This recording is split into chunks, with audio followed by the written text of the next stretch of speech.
بسم الله magaygu Cabdullaahi Maxamed Xuseen oo loo yaqaan Qays waxaan doonayaa maanta inaan ka hadlo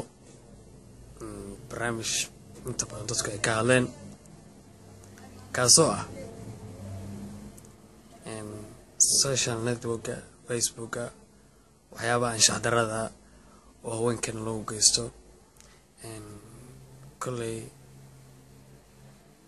qof xumaan raadinayo ama xumaan doonayo baa sameeya waxaan doonayaa marka aqligayga yaro gaaban inaan hal iyo laba wax ka iraado ilaahay wuxuu siiyey qof walba bini'aadan aqli kaasoo kula xisaabtamayay magacaada dhabta ayaad qarisay magac kale oo feeg ayaa samaysatay kaasoo aad doonayso inaad xumaan ku faafiso waxyaabo akhlaaq darro soo dirto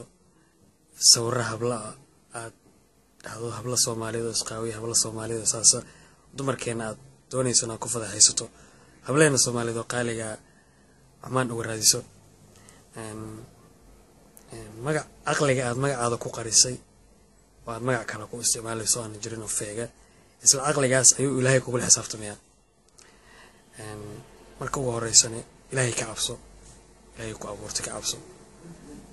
adduunyada waa wax yar oo laga tagayaa midda kale haddaan u imaado dumarka qof walba uu ogyahay kaalinta ay ku leeyihiin dumarka nolosha kaalinta ay ku leeyihiin qof walba ogyahay qofna kaliya dunida ma imaan qof walba hooyo dhashay hooyada ku dhashanay waa dumar way ku soo foolatay sagaal bilood bay caloosha ugu soo siday way ku dhashay abaalkeeda lama gudi karo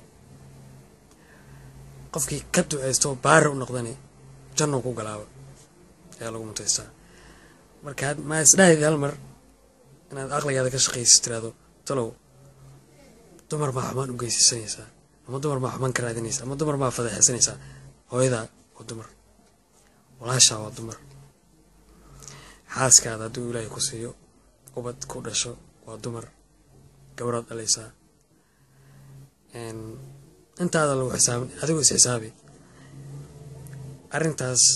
foosho xun oo hableena lagu fadaxaysto oo hableena sawirradooda looga been abuuro oo hableena xumaanta looga raadiyo qof walba ku lug leh si dhalinyarnimo ku jirto bini'aadanimo leh dadnimo leh naxariis leh ayaan waxaan ku codsanayaa horta qof walba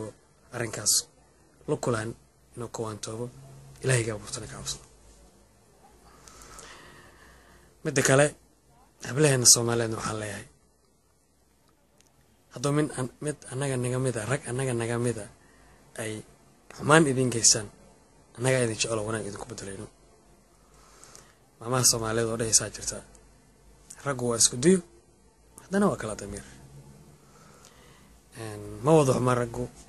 Ilaahayna ma simin waxaan aaminsanahay hableena Soomaaliyeed bini'aadanimo dadnimo iyo gaarinimo hadday hablo leeyihiin dumarkeena Soomaaliyeed iska xaqiiqsan haddii qof annaga naga mid idin fadaxeeyo annaga idinku faanayno hadduu qof annaga naga mid xumaan idin geysto annaga idin jecel wanaag idinku bedelayno oo idin qiimeeyno madaxa noo saarantiin waxaan ku soo gabagabeynayaa ama aan leeyahay qof walba oo arrinkaas ku lug leh wuxuu doonaa ahaado haddaad Ilaahay ka cabsanayso hooyo ku dhashay hooyo ku soo barbaarisay naxariis bini'aadanimo aad leedahay dumarka xumaanta laga daa oo dumarkeena hal xaq dhowro hal xushmeeyo hal qiimeeyo hal taageeriyo even haddii ku xumeeyaan ama ay gabar ku xumeysaba wanaag ugu bedel waa ragnimo inaad gabar xushmeyso haddii ku xumeyso aad u sabirto u dulqaadato Ilaahay baytiisa tahay aad wanaajiso aad u naxariisato aad u jilcanaato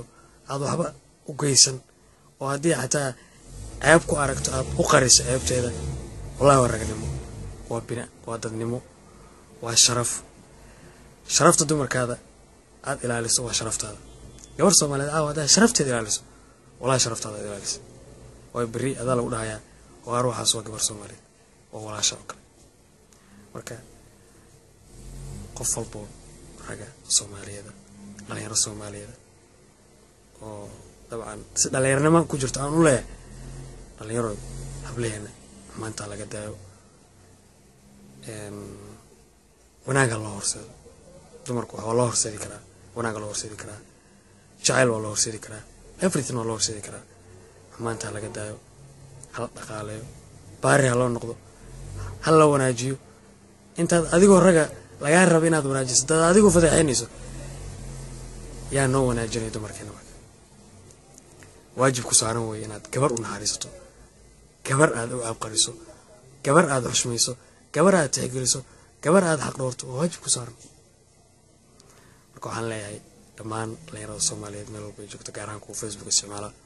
in hablaha xumaanta laga daayo hablaha sawirada loo dhaafo hablaha xumaan laga raadin haddii xumaan ku jirta xataa aad waaniso walaasha oo kale waa si wanaagsan aad wadaasho waxaan ku soo gabagabeynayaa inkastoo Soomaalidu waxay tiraa nin wixii la toosan nin bay tur leedahay maybe hadda aniga inuu qof qalad ii fahmo marka waxaan ku soo gabagabeynayaa in hableena la dhowro la xushmeeyo xumaan loo geysan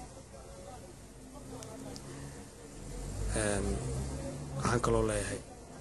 waddankeena Ilaahay nabad ha nooga dhigo oo ummadeena Soomaaliyeed oo dad ay dhib ka haysto qalbigooda saafi iskaga dhigo dhammaan waxaan ku soo gabagabeynayaa assalaamu calaykum waraxmatullaahi wabarakaatuh hableena Soomaaliyeed guuleysta aad baan idin jeclahay